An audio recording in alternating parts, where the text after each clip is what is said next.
بسم اللہ الرحمن الرحیم۔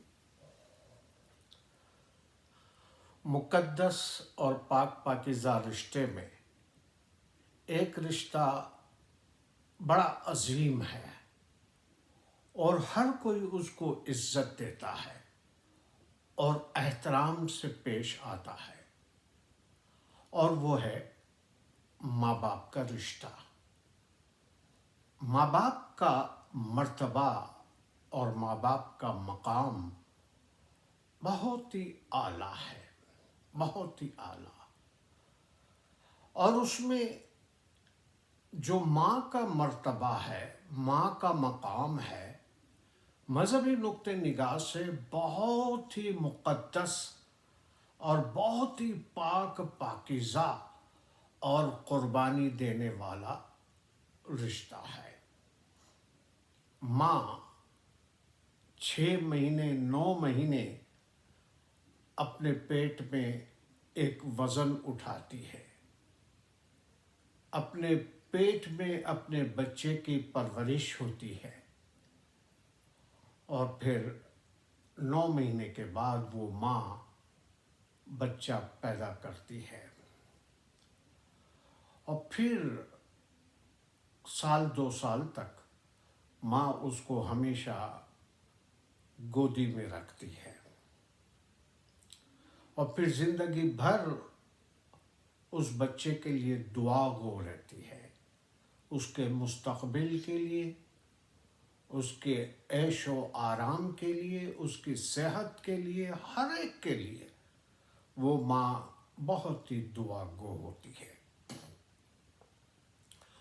اور آپ جانتے ہیں کہ اسلام کی نقطہ نگاہ سے ماں کا مرتبہ، ماں کا مقام بہت ہی اعلیٰ ہے،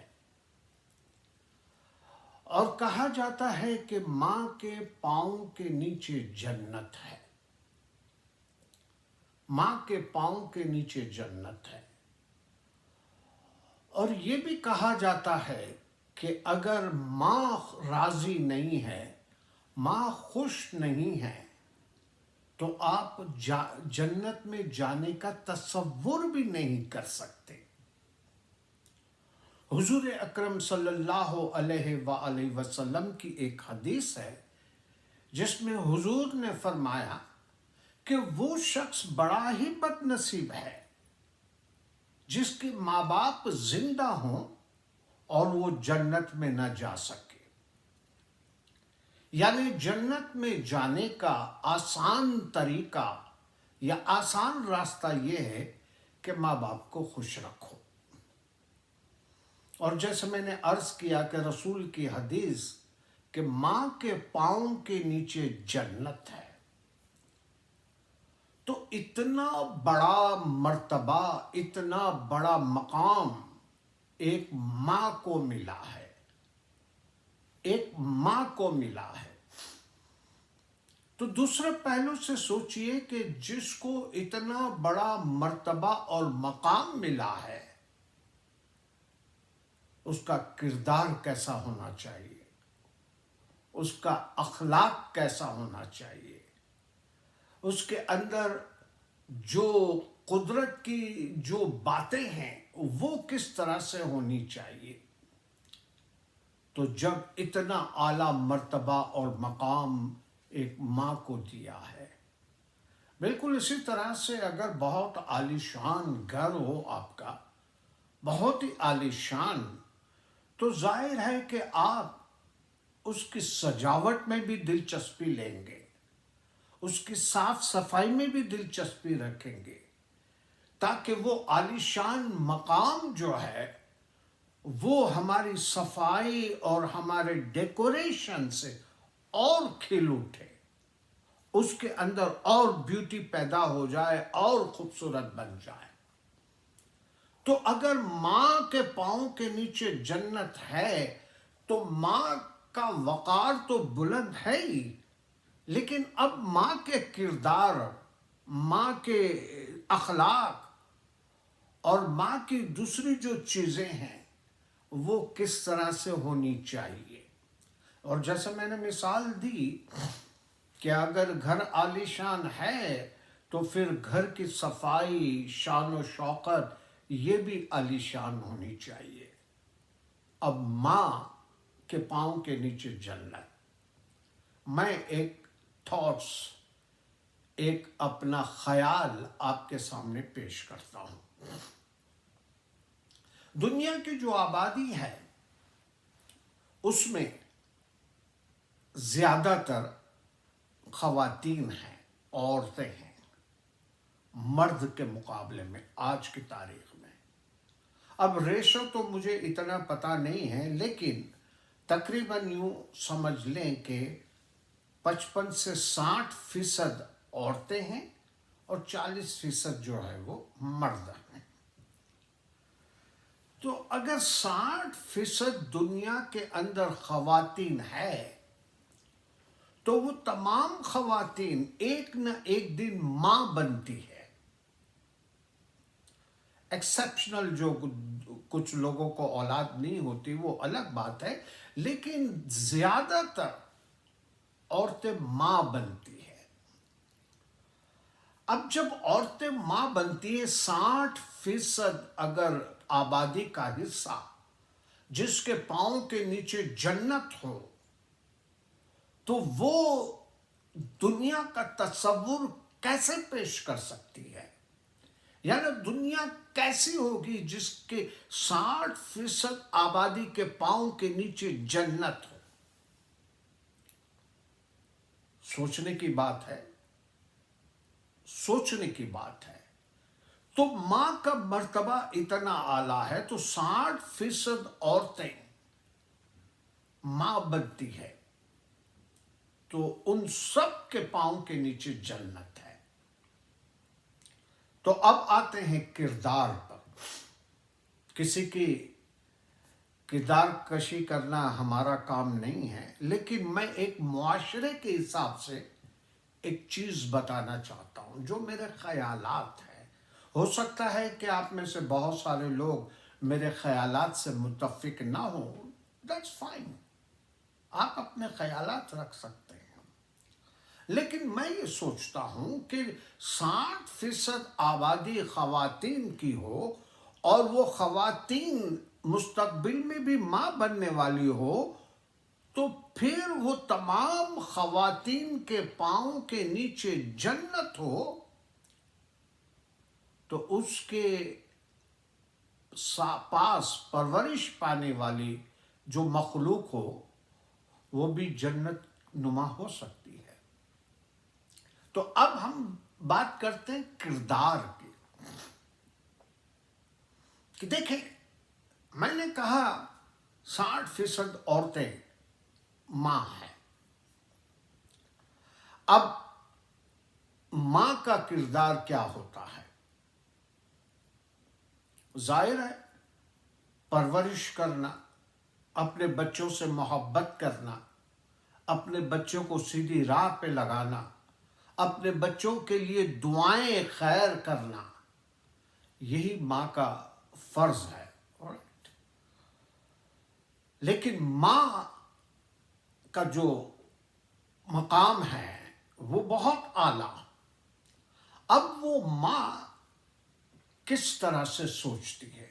آج ہم اپنی سوسائٹی کا جو تصور ہے وہ اپنے ذہن میں لے کر آئیں کہ ماں اپنی بیٹی کو جب اپنی بیٹی کی شادی کرتی ہے تو اس کو کیا نصیحت کرتی ہے، اور ماں اگر کسی کے گھر پر کسی کی بیٹی آ رہی ہے، یعنی اپنے بیٹے کی شادی میں بہو آ رہی ہے، تو اس بہو کے ساتھ اس ماں کا کیا کردار ہوتا ہے، کس طرح سے وہ ماں اپنے اس بہو کو ٹریٹ کرتی ہے، پیش آتی ہے۔ اب دیکھیں ماں کا احساس تو ہے، ماں کا احساس تو ہے، لیکن اپنے کلیجے کے ساتھ جو احساس ہے اسی کو اہمیت دیتے ہیں۔ جو اپنے کلیجے کے ساتھ نہیں ہے لیکن ہمارے تعلقات میں آتے ہیں تو ہمارا احساس وہاں پہ ختم ہو جاتا ہے۔ ہم اس عورت کو جو ہمارے گھر پر آئی ہے، ہماری بیٹی بن کر آئی ہے، ہماری بہو بن کر آئی ہے، اس کو ہم نے کبھی اپنی بیٹی تصور ہی نہیں کیا، تو ہم اس کے ساتھ جو ہمارے تعلقات ہیں وہ کیسے رکھتے ہیں؟ عام طور پر یہ کہا جاتا ہے کہ جب بیٹی کی شادی ہوتی ہے تو ماں اس کو کہتی ہے کہ بیٹا اپنے خاوند کو کنٹرول میں رکھنا، اور وہ جو تمہاری بڈھی ساس ہے نا، اس کو تو تم ذرا بھی لفٹ نہیں کرنا۔ اور جب اپنے بیٹے کی بہو آتی ہے، یعنی کسی کی بیٹی میرے گھر پر آتی ہے، اور میرا بیٹا اگر وہ بیٹی کی یعنی اپنی بہو کی بات مانتی ہے تو میں فوراً کہتا ہوں کہ دیکھا جورو کا غلام، دیکھا جورو کا غلام۔ تو حقیقت میں جو تنازعات کھڑے ہوتے ہیں وہ یہیں پہ کھڑے ہوتے ہیں کہ دوسرے کی چیز جو ہے وہ تھو اور میری چیز جو ہے وہ اچھی۔ میں اپنی بیٹی کو پورا پروٹیکشن دینا چاہتا ہوں، لیکن کسی کی بیٹی میرے گھر پر آئے تو اس کی پروٹیکشن کی ذمہ داری میری نہیں ہے۔ اور اگر دوسرے زاویے سے سوچا جائے تو ماں بھی عورت ہے، بیٹی بھی عورت ہے، بہن بھی عورت ہے، بہو بھی عورت ہے، نانی بھی عورت ہے، دادی بھی عورت ہے۔ یہ سارے عورتیں ہیں، تو یہ عورتیں کے مسائل کیوں نہیں سمجھ پاتی؟ عورتیں کے پرابلمز کیوں سمجھ نہیں پاتی، اور کیوں اس طرح سے بیہیو کرتے ہیں کہ میری بیٹی اگر کسی کے گھر پہ جائے تو راج کرے، ساس کو بھی لفٹ نہ مارے اور ہسبینڈ کو بھی اپنے کنٹرول میں رکھے، لیکن میرے گھر پہ کوئی بہو آئے تو اس کی تو چٹیاں پکڑ کر کھینچے، اس کو آزاد نہیں ہونے دے۔ یہ ہمارا رویہ، یہ ہمارے ایٹیٹیوڈ اس دوسرے کے لیے۔ تو میں کبھی کبھی سوچتا ہوں کہ ماں کے پاؤں کے نیچے جنت ہے، بہو جو اب ماں بنی ہے اس کے پاؤں کے نیچے بھی جنت ہے، بیٹی جو ماں بنی ہے اس کے پاؤں کے نیچے بھی جنت ہے، یعنی دنیا میں جتنی بھی عورتیں ہیں سب کے پاؤں کے نیچے جنت ہے۔ تو عورتوں کا رویہ دوسری عورت کے ساتھ کیوں اچھا نہیں؟ اور یہی رویے کی وجہ سے بہت سے ماں باپ اپنے بیٹے کو کھو دیتے ہیں، بیٹا چلا جاتا ہے بہو کے ساتھ، بہت سے خاندان ٹوٹ جاتے ہیں اسی ضد میں۔ ایسا کیوں ہوتا ہے؟ کیا کبھی ہم نے اس موضوع کو اس طرح سے بھی سوچا ہے کہ ماں تو عورت ہے، چاہے وہ بہن ہے، چاہے وہ ماں ہے، چاہے بہو ہے، چاہے کوئی بھی ہے، وہ ماں ہے اور اس کے پاؤں کے نیچے جنت ہے۔ تو جس کے پاؤں کے نیچے جنت ہے تو اس کا کردار کیسا ہونا چاہیے؟ یہ تو خود غرضی ہو گئی جو میں نے آپ کو بتائی کہ میری بیٹی اگر شادی کر کے کہیں جاتی ہے تو میں اس کو سکھاتا ہوں کہ بیٹا شوہر پہ پورا کنٹرول رکھنا، اور ساس کو بس اپنے اوپر حاوی نہیں ہونے دینا۔ اور جب میرے گھر پہ بہو آتی ہے تو میری پوری کوشش ہوتی ہے، میری بیٹیوں کی بھی کوشش ہوتی ہے کہ بھابھی کو، بہو کو بالکل کنٹرول میں رکھیں، اس کو اپنی منمانی نہ کرنے دیں، اور پھر ایک فساد، ایک جھگڑا کھڑا ہوتا ہے۔ یہ موضوع کو میں دوسری کیسٹ میں آگے بڑھاؤں گا، اس وقت تک کے لیے اجازت چاہتا ہوں۔ خدا حافظ، جیو اور جینے دو۔